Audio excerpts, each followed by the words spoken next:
بہت پرانی بات ہے, کوئی 25 سال پہلے جب میں تھوڑا وظائف وغیرہ کی طرف آیا, ایک عامل تھا حافظ صاحب, آپ اس کے پاس جائیں, وہ آپ کو چیک کرتا تھا مرغی کے ذریعے. کس کے ذریعے؟ مرغی کے ذریعے. اچھا, مرغی کے ذریعے کیسے چیک کرتا تھا کہ اگر آپ کے ساتھ کوئی جادو کا مسئلہ ہے تو آپ کے جسم کے ساتھ مرغی کو رکھے گا, مرغی مر گئی تو آپ پہ جادو ہے. اچھا, یہ میں اپنی ذاتی آنکھوں دیکھی بات بتا رہا ہوں کہ بندہ آیا, اسے بولا جاؤ مرغی لے کر آؤ, زندہ مرغی لے کر آئے. اس مرغی کو اس نے پاؤں کے ساتھ رکھا, ٹھیک ہے, اور تھوڑی دیر کے بعد مرغی تڑپ کے واقعتاً مر گئی. اب لوگ کیا بولیں گے؟ حیران کن بات. کچھ عرصے بعد وہ معاملہ واضح ہوا کہ وہ جب مرغی کو رکھتا تھا تو اس کی چونچ سے پکڑتا تھا, چونچ بند کر دی, اور اس کے جو نتھنے تھے وہ بھی دونوں انگلیوں سے بند کر دیتا تھا. ڈرامہ دیکھ رہے ہیں؟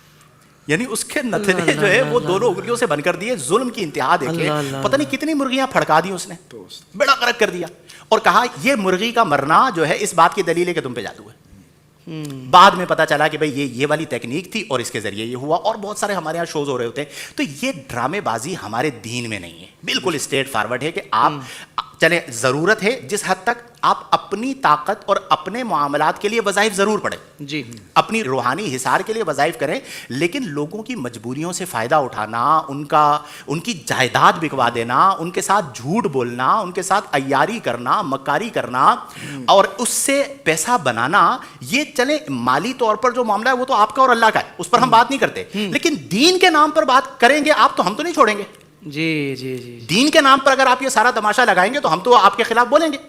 پھر آپ کو تکلیف ہوتی ہے کہ آپ نے یہ بات کیوں کی. بھائی کیوں نہ کریں, آپ دین کا نام استعمال کر رہے ہیں اور دین کے نام پر جو ہے وہ آپ نے اس طرح کی چیزوں کو رواج دے دیا ہے کہ جس کی بنا پر امت مسلمہ انتہائی توہمات میں, یعنی وہ جو وعیدات بیان کی گئی نا کہ جو کسی جادوگر کے پاس جاتا ہے, فلاں کے پاس جاتا ہے, وہ وعیدات یہاں پر مانوی طور پر لاگو ہو رہی ہوتی ہے. مانوی, چونکہ وہ ساری چیزیں یہاں پہ ہو رہی ہیں کہ آپ سے کوئی مطلب ایسے کیسز بھی میرے سامنے آئے کہ الو کا خون لے کر آئے, نہیں لا سکتے, مجھے پیسے دے دے, میں الو منگوا لوں گا اور اس کے خون سے تعویذ لکھوں گا. کیا تماشا, دین کے نام پر مذہبی حلیہ. اچھا, ایک عام آدمی ہے, اس عام آدمی کو تو نہیں پتا کہ عامل میں اور عالم میں کیا فرق ہوتا ہے. جی, اچھا, فضائل جتنے بھی ہیں وہ عالم کے ہیں. اچھا, چونکہ علم جو ہے وہ ایک مشکل کام ہے کہ آپ کو راتوں کو جاگنا پڑتا ہے, پڑھنا پڑتا ہے, عبارات کو حل کرنا پڑتا ہے, تدریس کرنی پڑتی ہے, سوالات کے جوابات دینے پڑتے ہیں, تو اور یہ نظر آتا ہے, اور پھر اس کے لیے بولنا پڑتا ہے, تو پتہ چلتا ہے کہ صاحب علم ہے یا نہیں ہے. اس میں تو کیا ہے کہ آپ رات کو سوئے ہوئے بھی ہیں, تو آپ نے کہنا ہے کہ رات کو میں 4 گھنٹے آپ کے لیے پڑھائی میں بیٹھا ہوا. اللہ اکبر, اللہ اکبر, ٹھیک ہے.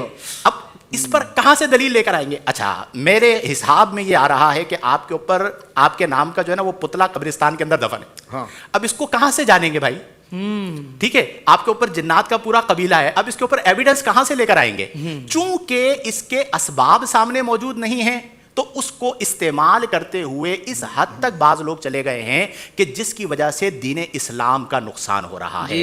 لوگ گویا کہ میں یوں کہوں گا کہ جادو حقیقت ہے, جنات حقیقت ہے, لیکن ہر چیز جادو ہے, ہر کیس جنات کا ہے ایسا نہیں ہے. بہت سارے کیسز ایسے ہیں جو نفسیاتی مریض ہوتے ہیں, ان کے گھریلو بہت سارے مسائل ہوتے ہیں, خواتین اعصابی طور پر کمزور ہوتی ہیں, حاضری خواتین کی لگانی, مرد چونکہ اعصابی طور پر مضبوط ہوتے اس پہ عمومی طور پر جن حاضر نہیں ہوتا, اور پھر اسے بے وقوف بنا کر دنیا کمانے کا ذریعہ بنایا جائے. یہ ہمارے دین کا بہت بڑا نقصان ہے, اور اس پہ ہمارے تمام معزز علماء کرام کو چاہیے کہ اس پر وسعت قلبی کے ساتھ گفتگو کریں, اور ہمیں کوئی ایسا کام تو کرنا ہی نہیں ہے کہ جس کی وجہ سے دین کا نقصان ہو. زندگی کے تمام شعبوں میں دینی رہنمائی حاصل کرنے اور آخرت کو بہتر کرنے کے لیے ہمارے YouTube channel Islamic digital studio کو سبسکرائب کر لیں اور بیل آئیکن بھی پریس کر لیں. قرآن سے بھی ملاتا ہے